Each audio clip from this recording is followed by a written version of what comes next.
Halo teman-teman semuanya, di sini kita lagi ngumpul sama Mas Kamal, Mas Kamil, terus sama Mas Azhari dari BLK Komunitas Raglantitan. Apa namanya Mas?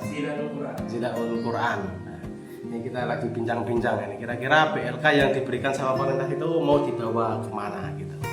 Jadi kayak apa ya? Kita semacam bikin sebuah perusahaan. Jadi yang penting pangsa pasarnya jelas. Kita menganalogikan seperti itu. Arah yang mana? BLK kita ya kemandirian. Kemandirian di mana? Ya yang menghasilkan, yang membuat produk-produk unggulan, termasuk juga nanti himpunan macam-macam komunitas dari BLK kita itu menjadi kekuatan yang kuat untuk bisa Dari BLK Zilaul, kira-kira ini kan datang ke sini ya. Kira-kira yang mau disampaikan atau yang di-sharingkan ke kita itu sebenarnya apa sih? Dari BLK Zilaul Quran datang ke sini, pertama kita ini ingin tadi organisasi seperti BLK itu bisa menguatkan produk yang menyaingi seperti apa ya?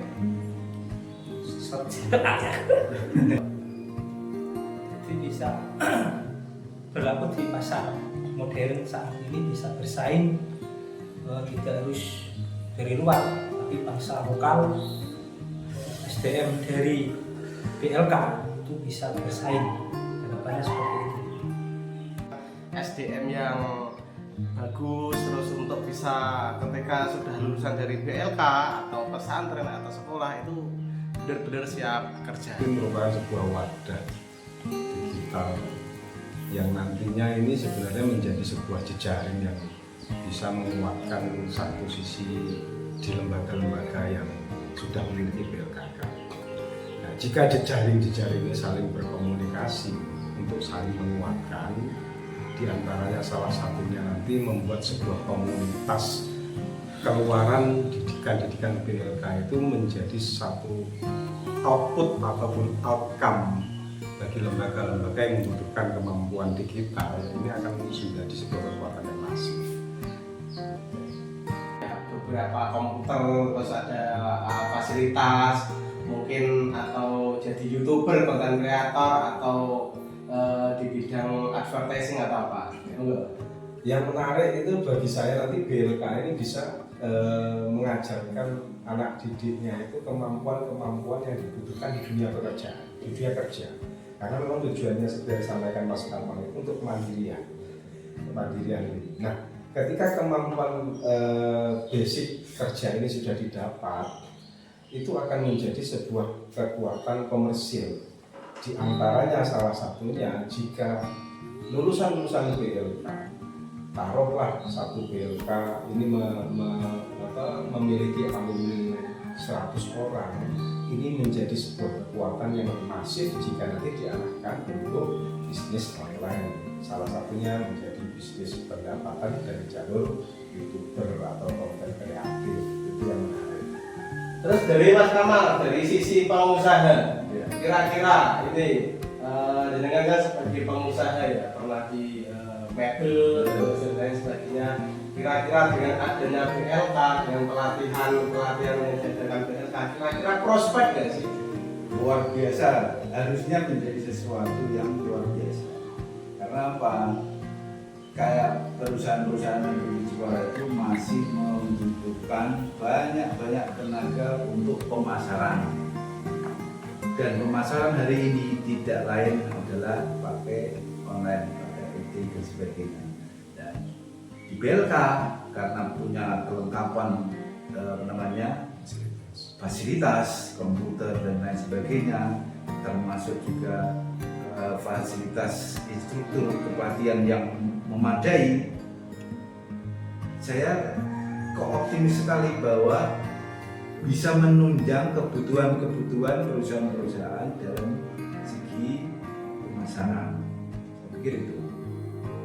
Nanti sudah ngobrol panjang lebar di sini, kira-kira nanti dari BLK, dari di LAU itu mau buat pelatihan apa atau seperti apa? Nanti rencana pelatihan di PLK Jiran Quran nanti pembuatan desain lalu diaplikasikan ke sablon. Jadi nanti anak santri lulus dari pesantren punya bakat dan punya kemandirian seperti itu. Oke, dari Mas Hidayat tadi membuat pelatihan, terus dari sisi pengusaha pun juga sebenarnya sangat prospek ya, karena kebutuhan di dunia digital termasuk pembuatan desain poster, flyer, pemasaran dan lain sebagainya itu prospek. Kira-kira Mas Kemal selain itu nggak ada peluang lagi nggak untuk ke arah sana yang bisa menghasilkan dolar? Yang menarik ini jika sebuah komunitas ini menjadi satu kesatuan, itu menjadi kekuatan yang besar, terutama dalam dunia digital marketing. Ini yang menarik. Jika satu produk dipasarkan oleh banyak alumni lulusan BLK, apalagi BLK bekerja sama dengan BLK yang lain, ini menjadi sebuah kekuatan yang luar biasa untuk memasarkan produk-produk UMKM yang ada di sekitar wilayah BLK. Mungkin itu salah satunya.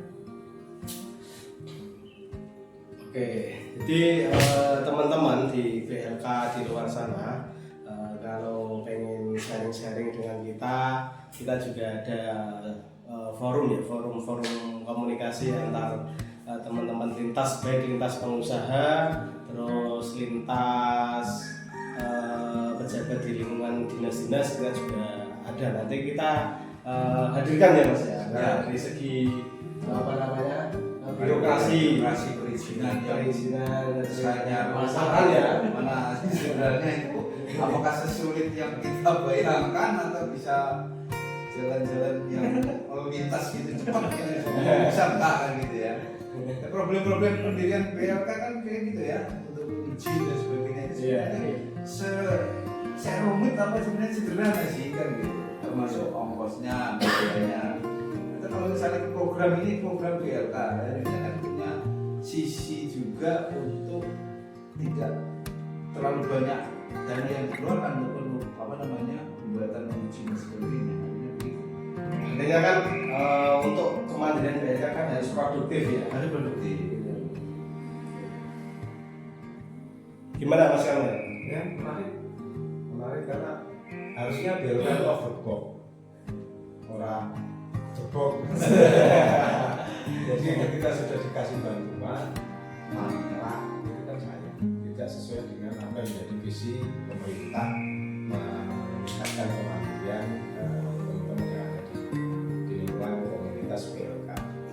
Makanya ini menjadi sangat penting jika BLK nantinya itu tidak hanya seputar materi-materinya yang kurikulum banget, gitu.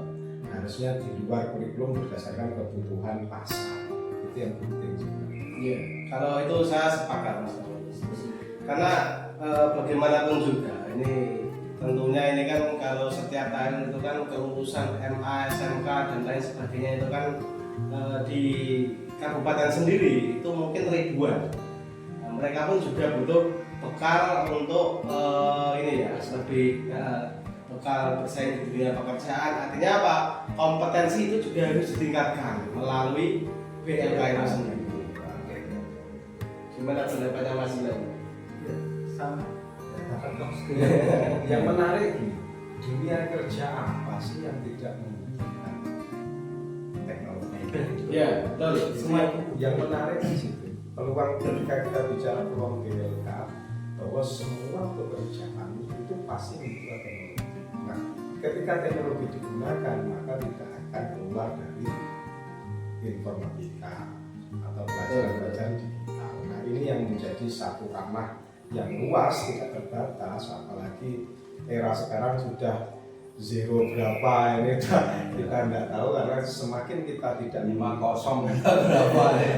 Jika tidak mengikuti proses perkembangan zaman ini, maka dunia tidak dalam genggaman. Pada akhirnya ketika semua yang lulus dari pelatihan punya bekal dan termasuk menguji, bukan lagi menemukan aku ini main ngopo, tetapi semua bisa dibuat apa namanya menghasilkan uang. Yang meh dulu orang gitu tapi dia apa tak dulu. Jadi semuanya bisa menjadi nilai ekonomi. Seperti itu. Karena dia punya ilmu untuk memasarkan dan sebagainya. Oke, Mas Asari. Karena memang untuk anak-anak sekarang kalau kita ikuti proses perkembangan anak zaman sekarang itu ketika kita suguhi dengan pelajaran berbasis teori itu mengalami penurunan kapasitas terutama dalam pemahaman. Tapi jika anak-anak di usia dini sekalipun, terutama anak-anak usia PAUD itu termasuk di pendidikan dini itu disodorkan dengan materi visual, itu daya serapnya cepat dan luar biasa. Nah, teraktif apa ya Mas ya, ketertarikannya lebih. Tinggal perlu sikap bijak untuk menggiring kemampuan ini supaya tidak lari dari koridor pendidikan dan kemandirian. Itu kan sih harus kita jaganya di sini. Tapi gini Mas, sekarang itu kan gini, banyak kaum pemuda itu dia tidak bisa memanfaatkan teknologi secara maksimal. Artinya gini, contoh saja sebut merek Facebook ya, itu kan kayak ada program Facebook Pro atau Facebook profesional di mana ketika membuat konten-konten yang menarik itu bisa menghasilkan uang. Tapi kadang anak-anak muda sekarang itu nggak bisa ke situ, malah dia cenderung ke hal-hal yang negatif kayak pacaran. Enggak, kalau di media sosial Pak, di kayak slot terus kayak ya. itu kan cenderung begitu lah daripada tertarik dengan dunia yang lain. Itu gimana Mas kawan? Ya, karena kita dihadapkan pada hal begini.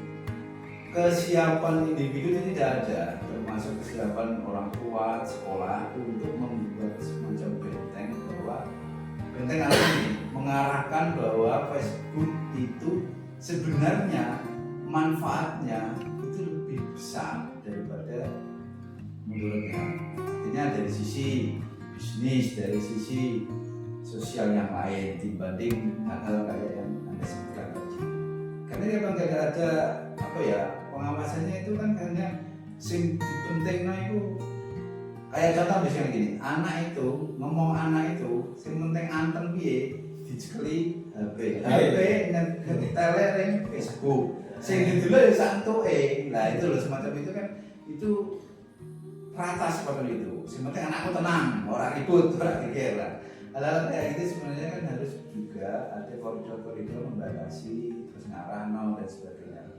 Saya kira itu yang penting itu. Jadi lingkungan pun harus mendukung juga anak untuk dipersiapkan ke depannya. Ya, Betul, menarik. Ya memang bahasa Jawa itu banyu resik itu belum banyak kan.